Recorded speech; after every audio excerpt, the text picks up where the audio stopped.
سورۃ الشورى ترتیب سورت کے لحاظ سے یہ سورت مکی ہے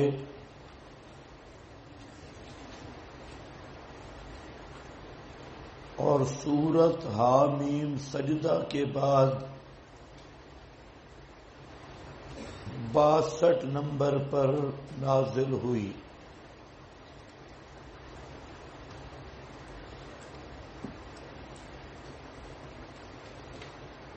رابط سورہ حامیم سجدہ جس طرح ترتیباً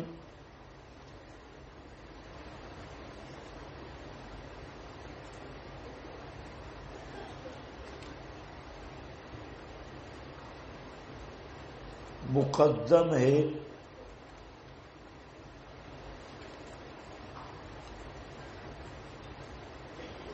اسی طرح سورہ شورى نزولاً بھی مؤخر ہے۔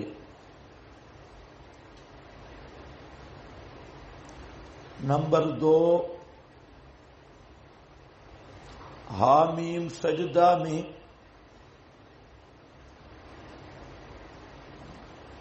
استقامت علی التوحید کا بیان تھا۔ فاستقیموا الیہ واستغفروا، آیت نمبر 6۔ اور سورۃ الشورى میں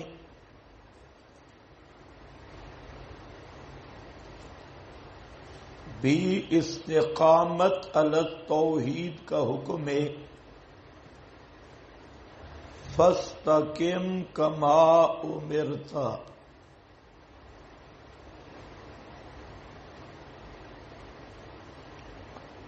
آیت نمبر 15۔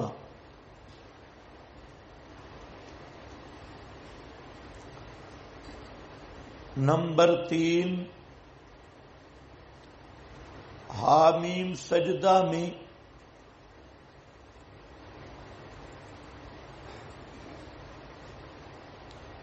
آسمانوں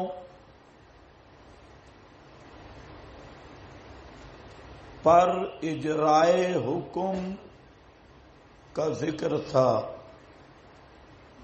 وَأَوْحَىٰ فِي كُلِّ سَمَاءٍ أَمْرَهَا، آیت نمبر 12۔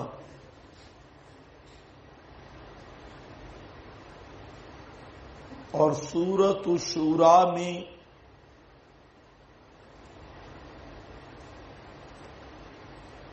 ایحاء الی النبی کا ذکر ہے۔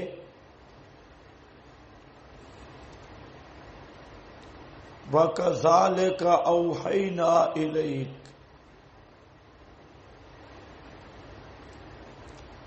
آیت نمبر 52۔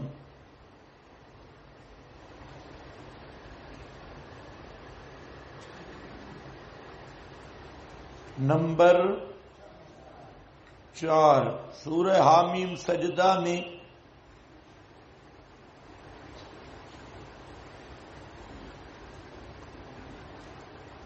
ایحاء الی النبی، یعنی نبی پاک علیہ السلام پر وحی کا تذکرہ تھا۔ قل انما انا بشر مثلکم یوحی الی، اور سورہ شورى میں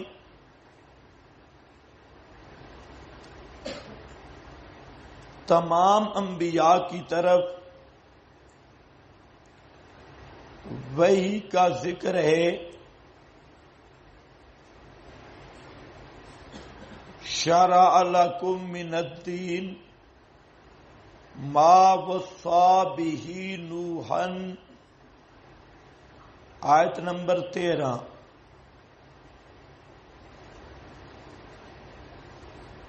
نمبر 5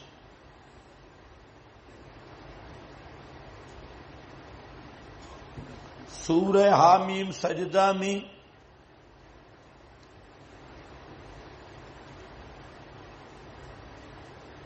وحی کا بیان تھا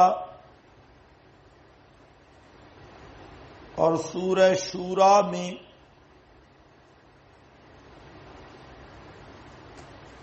تورو کے وحی کا بیان ہے. تورو کے وحی ما کان لبشر ان یکلمہ اللہ الا وحیا. آیت نمبر 51.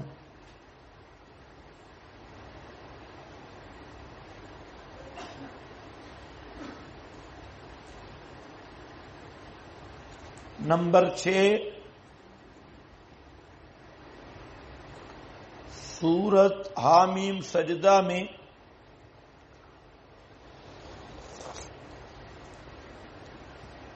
بشارت الملائکہ للمومنین کا بیان تھا. اللہ تخافوا ولا تحزنوا. آیت نمبر 30.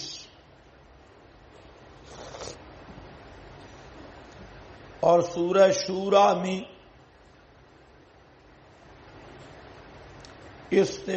استغفار الملائکہ للمومنین کا بیان ہے.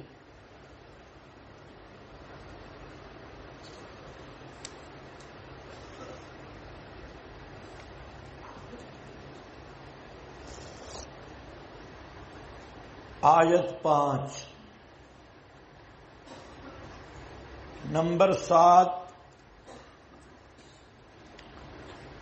سورہ حامیم سجدہ کی ابتدا میں ترغیب الی القرآن کا مضمون ہے.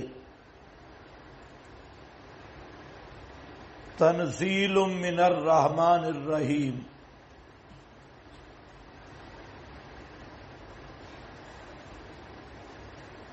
سورت شورا کی ابتدا میں بھی ترغیب الی القرآن کا ذکر ہے. آیت نمبر 3.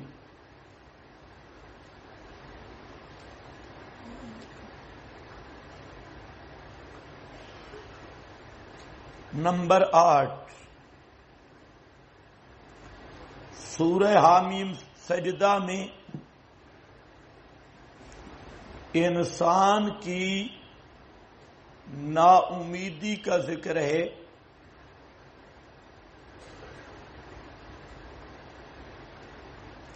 اور سورہ شورا میں انسان کی ناشکری کا بیان ہے.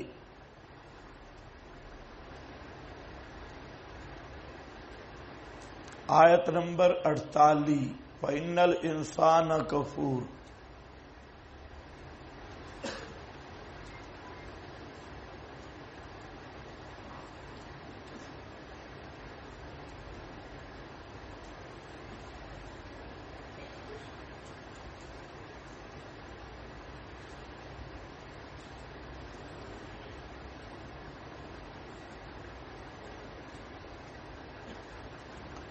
سورہ حامیم سجدہ میں فَادْعُوا اللَّهَ مُخْلِصِينَ لَهُ الدِّينَ کے دعویٰ پر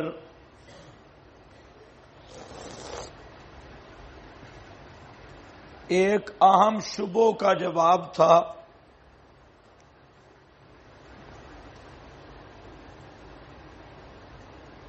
اور سورۃ شورا میں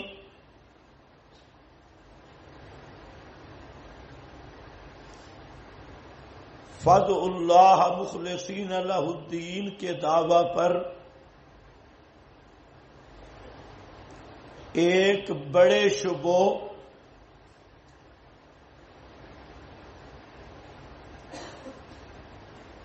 کا جواب ہے.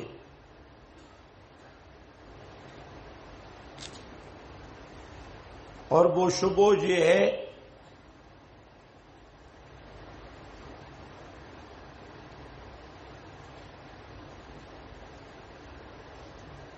کہ پہلے لوگوں کی کتابوں میں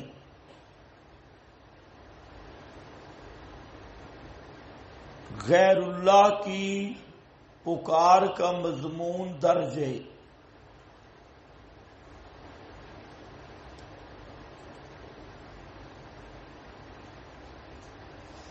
اس کا جواب دیا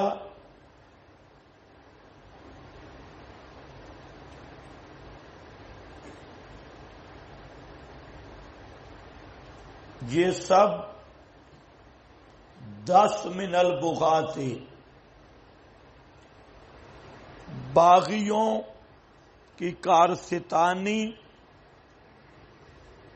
اور ملاوٹ ہے.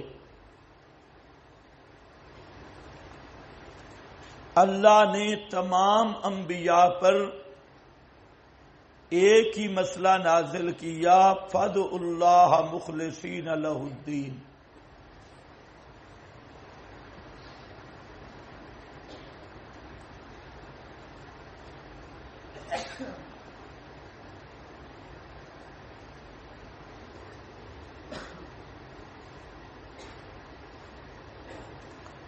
دعوے سورت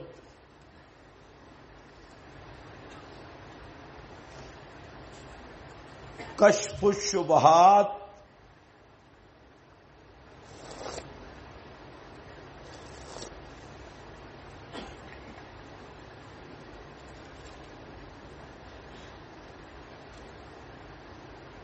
عن 10 من البغاۃ.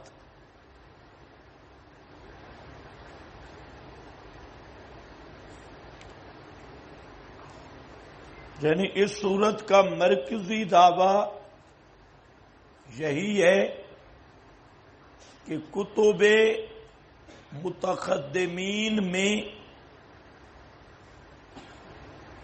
جو غیر اللہ کی پکار کا مواد ملتا ہے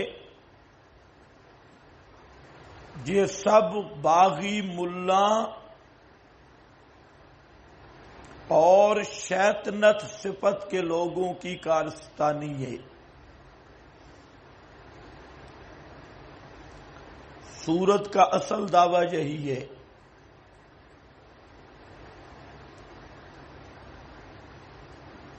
خلاصہ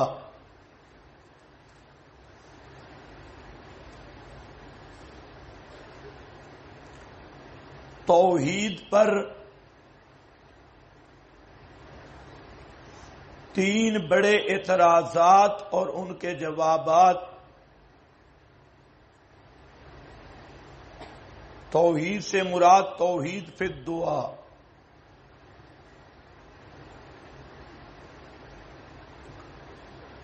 نمبر 1 جو تم بات کرتے ہو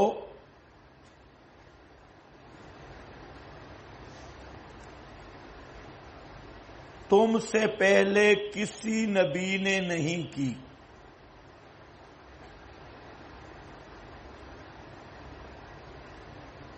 اس کے 2 جواب دیے. کذالک یوحی الیک وإلی الذین من قبلک، آیت نمبر 3. جواب اجمالی ہے کہ تمام انبیاء کی طرف یہی وحی آئی، فادعوا اللہ مخلصین لہ الدین.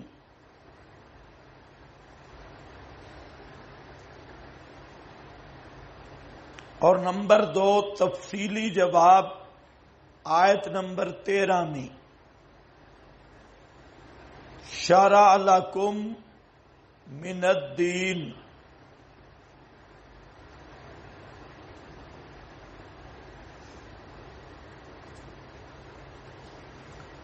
دوسرا اعتراض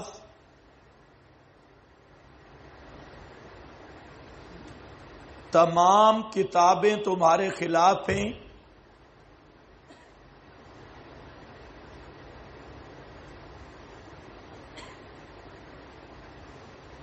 اور تمہارے دعویٰ کی تردید ہے۔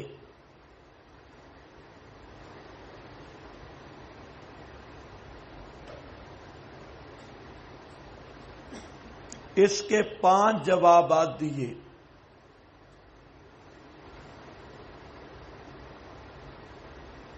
نمبر 1، حاکم کتاب اللہ ہے سب کتابوں پر۔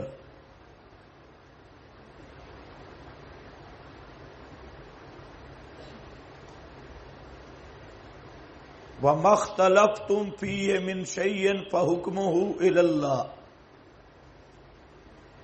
اسی کو حاکم مانو۔ آیت نمبر 10۔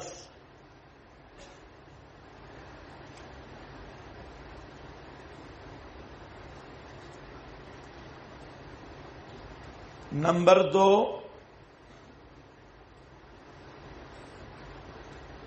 اللہ الذی انزل الکتاب بالحق،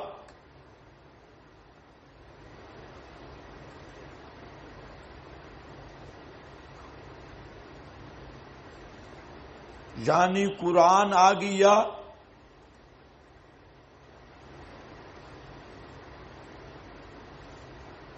تو کتابوں کا بہانہ ختم۔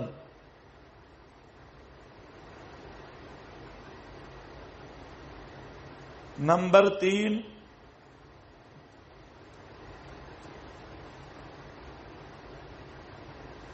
استجیبوا لربکم،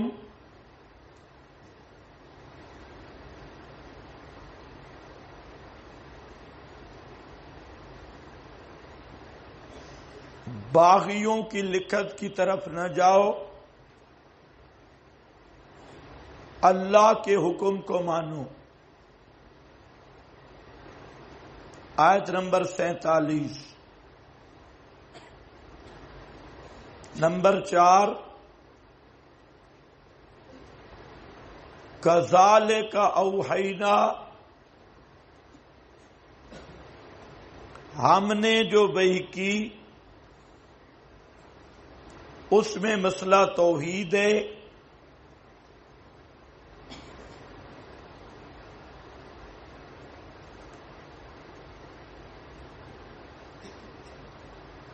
شرک کی تعلیم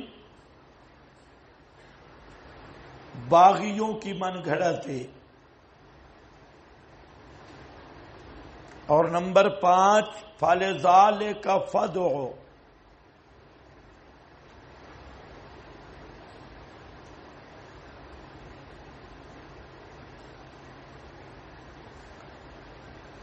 تیسرا اعتراض، تمام مولوی تمہارے خلاف ہیں، اس مسئلہ توحید فی الدعا میں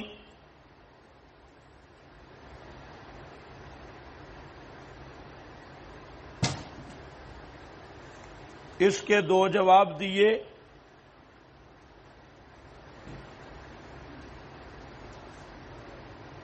نمبر 1، مولویوں کو شریعت سازی کا کس نے اختیار دیا؟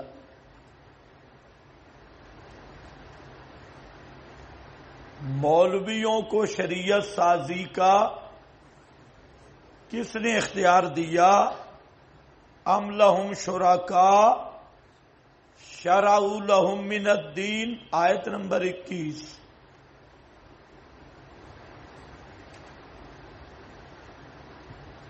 اور نمبر 2،